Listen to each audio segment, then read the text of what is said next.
Bismillahirrahmanirrahim. Assalamualaikum warahmatullahi wabarakatuh.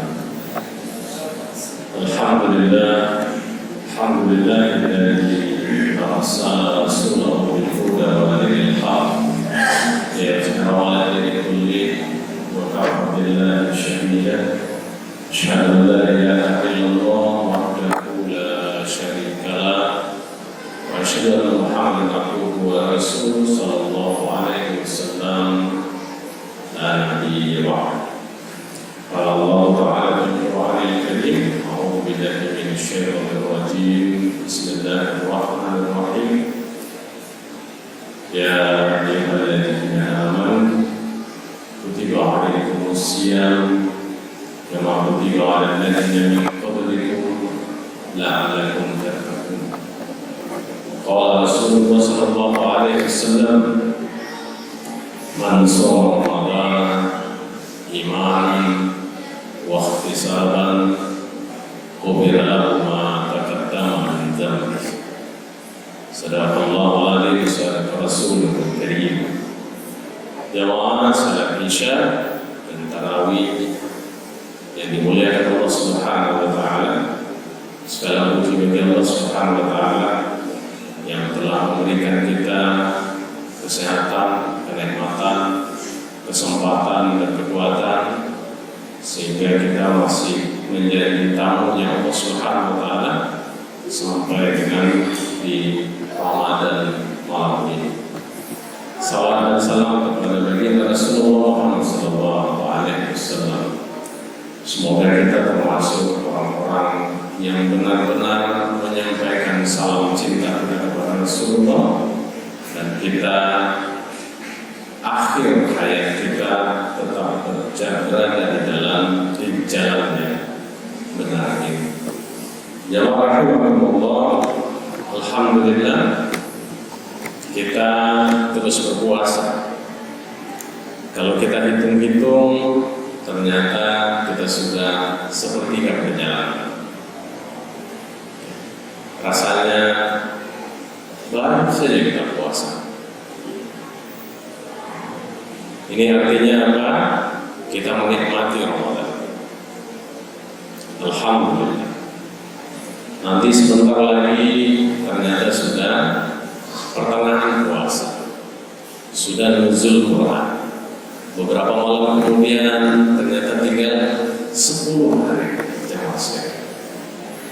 Pertama, ketika kita memasuki bulan ini, tentu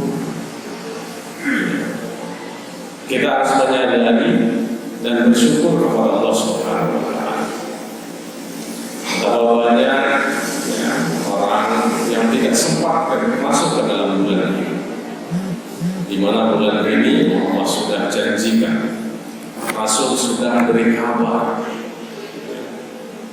bahwa kalau kita berpuasa di bulan ini karena iman kita, karena kita percaya kepada Allah Subhanahu wa taala, kita percaya bahwa Allah akan menghapus dosa kita. Dan itu berdasarkan firman Allah Subhanahu wa taala bahwa puasa ini diwajibkan kepada kita. Kita laksanakan ini sebaik-baiknya. Lalu kemudian para ustaz kita, guru kita mengingatkan ternyata puasa itu bukan cuma menahan lapar dan haus saja.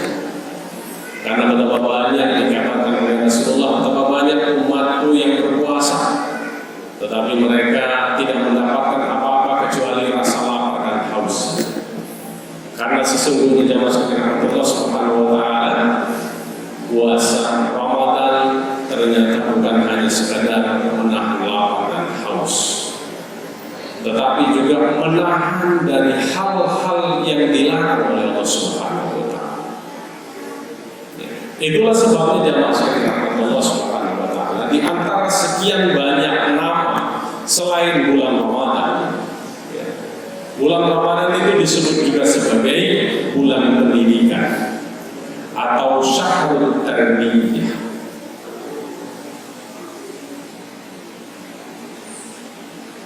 Bagaimana mungkin bulan ini bisa menjadi bulan pendidikan sementara anak-anak diliburkan? Kalau bulan ini bulan pendidikan, seharusnya tidak ada libur. Ini libur hanya 10 hari saja. Terus dikatakan ini sebagai sambutannya. Kalau ini bulan pendidikan seharusnya hari Minggu pun juga belajar. Tapi bukan itu ya Mas Hermanto. Itu adalah pendidikan formal. Dalam Islam pendidikan itu bukan hanya pendidikan formal. Pendidikan non formal, pendidikan informal, pendidikan di dalam rumah tangga. Itu juga pendidikan. Sebuah keluarga memprogramkan Ramadan ini ya, sesuatu yang lebih baik bagi anak-anak. Ada anak mungkin yang baru usia 7 tahun, ya, di bawah 10 tahun. Bagi keluarga yang paham bahwa bulan ini adalah bulan Syahrul Tarbiyah, maka dia akan sampaikan kepada anaknya meskipun masih kecil. Nah, ini sebentar lagi bulan Ramadan. Bulan Ramadan itu bulan yang sudah ditentukan oleh Allah Subhanahu wa taala dan itu wajib bagi setiap muslim. Nah, bapak muslim, ibu muslim, dan ketahuilah bahwa engkau juga muslim. Ya, tidak usah bahas. Nah, udah balik belum? Tapi kita sampaikan bahwa di bulan ini nanti kita sahur. Ya. Terus kita jelaskan apa itu sahur. Sahur itu bangun lebih cepat sebelum sholat subuh.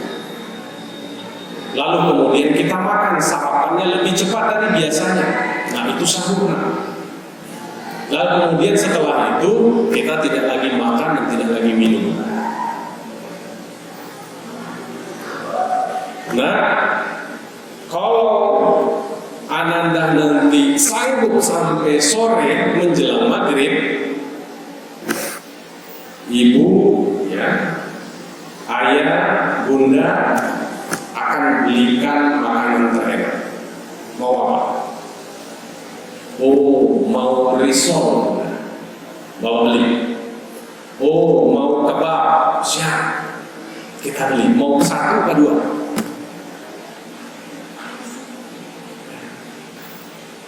Itu contoh bagaimana kita menjadikan bulan Ramadan itu sebagai bulan pendidikan kepada usia seperti ini. Oh, nanti pas tengah hari udah nggak sanggup, kita kan bisa menilai nggak sanggup nih anak. Ya, kita tinggal tanya.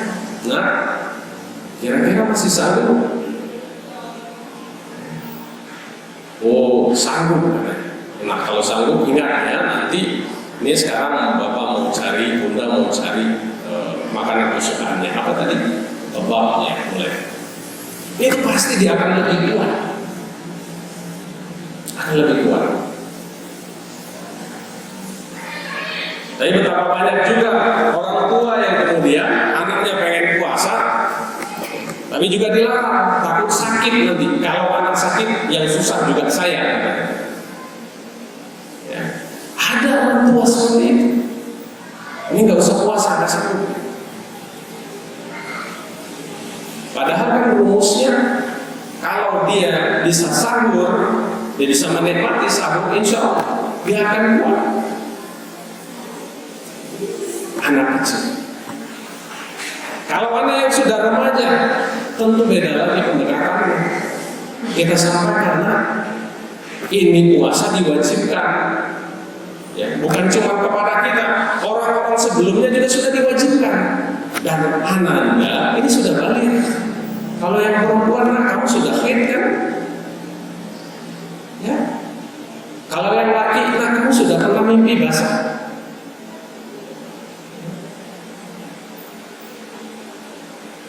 Itu bentuk bagaimana kita menjadikan bulan ini sebagai bulan tarbiyah.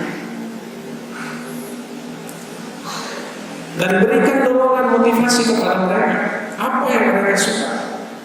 Bagi anak remaja pasti nanti baju lebaran pengen, ya, sandal baru, sepatu baru pengen. Coba berikan itu kepada mereka. Ya. Usia remaja itu masih suka dengan hal-hal hal yang seperti itu. Si SMP, nah nanti kalau puasanya sempurna, ya lengkap semuanya, ya kecuali ada halangan haid dan itu lain. Tapi nanti boleh, ya nanti Bunda akan sediakan uang untuk beli sendal sepatu kesukaan. Kamu sendiri yang pilih, silakan. Tapi jangan mahal-mahal. Karena juga pasti akan dibeli. Pasti akan dibeli. Ya. Itu bagi mereka yang masuk. Ya mas kejadian Allah Subhanahu wa Ta'ala. Dan bulan ini disebut dengan bulan syahrul tarbiyah. Tentu juga kepada kita.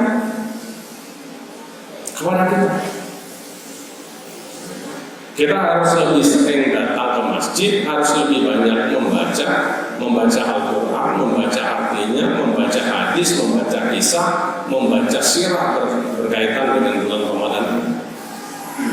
Pasti nanti kemudian ketemu, ternyata jamaah sekalian rahmat Allah Subhanahu wa Ta'ala, ya dari sekian bacaan kita ketemu Rasulullah SAW adalah seorang yang sangat dermawan, dan ketika bertemu dengan bulan Ramadan bertambah-tambah dermawan. Kita dapat ilmu baru. Ternyata Rasul itu ketika bulan Ramadan, ya itu bukan kemudian menabung, kemudian untuk beli baju lebaran, untuk beli sepatu baru, beli, ya bukan. Tapi justru dia semakin banyak bersedekah, semakin banyak bersedekah. Nah, ini kan pelajaran nih buat kita. Kalau sebelumnya kita jarang bersedekah, ya, maka di bulan ini kita harus mulai sering bersedekah. Nggak bisa banyak, sedikit. Ya. Kalau sedikit sering, insya Allah banyak, nggak terasa. Tapi kalau sekali ngasih 20.000 terasa, sekali beli ikan. Ya. Tapi baru infak lagi sekali 10 hari kemudian. Ya. Tapi kalau kita infak sekali lewat celengan, masih ada uang 2.000, jatuhin, tak terasa. Ternyata, ya 5 kali kita sholat, 5 kali lewat celengan, kali 5 kali 2.000 sudah 10.000. Ya, baru 1 hari. Dan yang kita tahu cuma ngasih 2.000 saja. Kalau kita sebelumnya sudah sering bersedekah, maka kita latih lagi untuk bisa lebih banyak lagi bersedekah. Apakah kalau sedekah kita tambah, terasa berat tangan dan hati ini?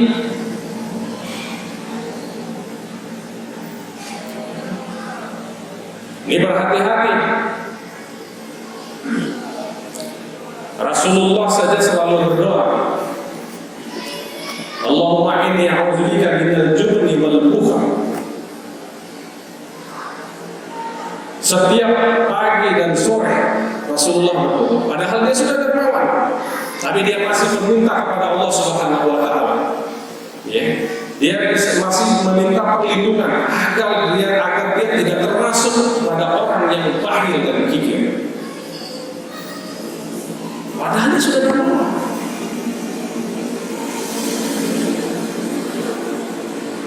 Ada seorang ustaz menceritakan kisah yang luar biasa yang bisa menjadi iktibar juga bagi kita. Ada seseorang yang meninggal dunia, lalu kemudian setelah dia meninggal dunia, dia tidak punya ahli waris. Ya, dia orang yang terakhir meninggal. Ya, berarti tidak punya anak, tidak punya istri. Ketika dia meninggal, hartanya banyak hartanya. Ya, miliar, bahkan mungkin triliunan. Lalu kemudian pengadilan agama harus mencari siapa ahli warisnya, yang paling dekat, yang agak dekat, ya, yang lebih jauh lagi, sampai kemudian sangat jauh. Akhirnya dengan waktu yang sekian lama mereka menemukan 3 orang saja ahli warisnya, dan itu pun sangat jauh. Ketika bertemu, wahai fulan, ya, apakah kalian kenal dengan si fulan? Kenal. Apakah kalian ahli warisnya? Ya, kami familinya tapi sudah sangat jauh. Bahkan kami sudah seperti orang asing. Dan dia tidak pernah silaturahim dengan kami juga tidak pernah meminta bantu kepada dia pun tidak pernah membantu kami. Jadi sudah tidak ada hubungan sama sekali. Tapi karena memang mereka secara hukum syariat ya, yang masih ada hubungan ahli warisnya, mereka yang kemudian menerima harta yang miliaran itu. Maka dibagi tigalah harta itu. Ya, tiba-tiba kemudian mereka ini ternyata orang yang sangat miskin, orang yang melarat, orang yang biasa-biasa saja, ya, yang jauh dari kata kaya atau mampu. Lalu kemudian tiba-tiba hari itu dibagikan dan mereka menjadi orang kaya, mereka menjadi miliuner. Melihat seperti itu kemudian sang hakim mengatakan, ya, wahai Tuhan sekalian, saya ada ide. Bukankah kalian sebelumnya tidak bekerja keras, tidak berusaha, ya, atau ya tanpa usaha lalu kemudian kalian mendapatkan harta sebanyak ini? Saya punya saran, bagaimana seandainya ya kalian ambil saja sedikit dari harta itu. Ini ambil 1 miliar, ini ambil 1 miliar, 1 miliar, ini ada 3 miliar, lalu kemudian kita bangunkan masjid untuk almarhum yang punya harta. Bapak Ibu sekalian, tahu apa yang mereka katakan? Orang pertama mengatakan, wahai Pak Hakim, saya ini adalah orang yang banyak hutang. Maka saya akan menyelesaikan dulu hutang-hutang saya dengan harta yang ada. Intinya, ya, padahal mungkin hutang dia kan tidak sebanyak itu. Tapi pada intinya, dia tidak ingin berbagi dengan apa yang sudah dia miliki, meskipun itu warisan. Orang yang kedua mengatakan, wahai Tuhan, ya, saya ini orang yang tidak mampu, sudah sangat lama sekali hidup menderita, miskin, bahkan dihina orang. Saya kira inilah saatnya saya untuk menjadi orang yang tidak miskin lagi, menjadi orang yang tidak dihina lagi, menjadi orang yang tidak rendahan lagi. Orang yang ketiga lebih pedih lagi mengatakan, wahai Tuhan, ya, kalau seandainya beliau ingin dibangunkan masjid, kenapa tidak ketika dia masih hidup membangun masjid? Kenapa harus dari harta waris yang sudah diwariskan kepada kami ini untuk diambil? Singkat ceritanya, maksudnya Allah Subhanahu Wa Taala, orang yang tidak tahu menahu tiba-tiba kemudian diwariskan harta yang banyak seperti itu pun ternyata juga masih bakhil kepada si pemilik harta. Maka pesannya maksudnya Allah Subhanahu Wa Taala, jangan terlalu berharap bahwa ahli waris kita akan memberikan pahala atas apa yang telah kita usahakan. Belum tentu. Hatta anak kita sendiri. Kita tahu bahwa jemaah sekalian Allah Subhanahu Wa Taala, ya, kita mata itu anak. Ketika seorang anak ada mati, maka ada 3 yang akan dia bawa, ya, amal soleh selama dia di dunia. Kalau dia sholat, ya, kalau dia puasa, kalau dia berbuat baik, ya, maka jadilah itu amal soleh. Kalau kemudian sedekah jariyahnya, dia keluarkan zakat, dia berinfak, dia bantu orang miskin. Yang ketiga, anak yang soleh. Itu kapan? Itu bonus terakhir kalau anaknya soleh, kalau ahli warisnya soleh. Tapi kalau mendengar seperti kisah-kisah yang tadi yang Mas Karen Allah Subhanahu Wa Taala, ternyata tidak ada jaminan, tidak ada jaminan. Maka mumpung Allah masih titipkan kepada kita ya, mesin kehidupan ini. Allah belum matikan dia dari jiwa raga kita, maka manfaatkan. Jangan terlalu berharap nanti kalau kita sudah meninggal, insya Allah ini harta warisan yang banyak, anak-anak saya insya Allah akan bersedekah, anak-anak saya insya Allah akan menjadi anak yang soleh. Insya Allah, kalau benar. Tapi kalau tidak, apakah Anda masih bisa kembali? Tidak.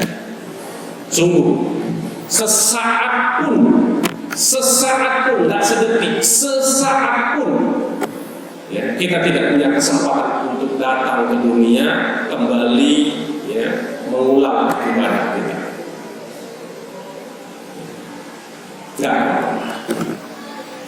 Oleh karena itu, Allah Subhanahu Wa Taala, mumpung ini di bulan Ramadan, bulan yang disebut dengan Syahrul Tarwiyah, bulan yang disebut dengan, ya, bulan sedekah, maka kita manfaatkan sebanyak-banyaknya, sebaik-baiknya.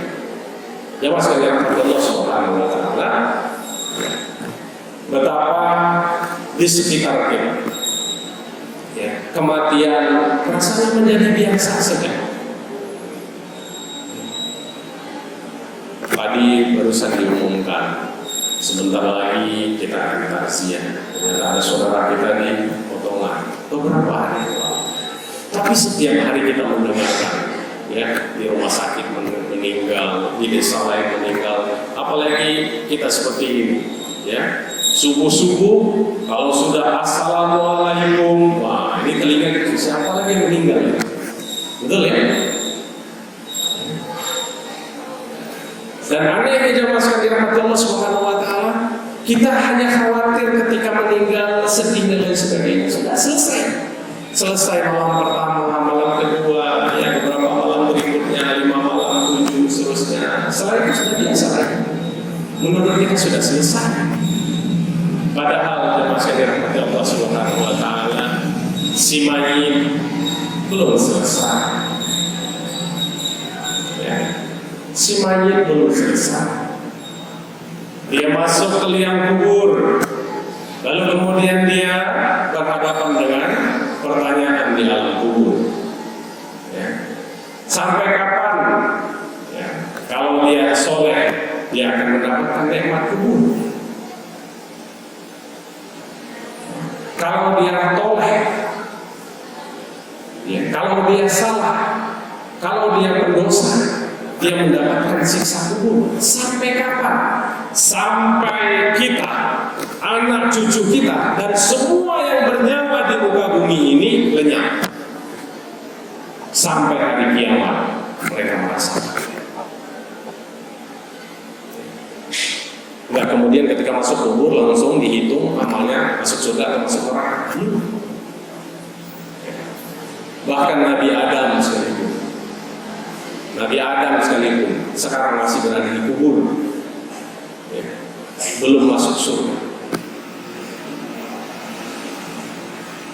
Dan seberapa umur kemudian dunia ini, sampai hari kiamat belum akan diproses. Maka si mayit ternyata belum selesai. Oleh karena itu, masih dirahmati Allah Subhanahu Wa Taala, kita punya itu. Siapa? Kita punya orang tua. Kita punya ibu, kita punya ayah. Mumpung di bulan ini, jangan sampai lupa ketika kita berdoa kepada kita. Jika kita berdoa kepada anak kita akan menjadi anak yang soleh, ingat bahwa kita juga anak dari seseorang, dan kita harus menjadi anak yang soleh juga bagi mereka. Jamaah sekalian Allah Subhanahu Wa Taala, semoga ini bisa mengingatkan saya dan anak-anak saya, keluarga saya, dan jamaah sekalian yang mendengarkan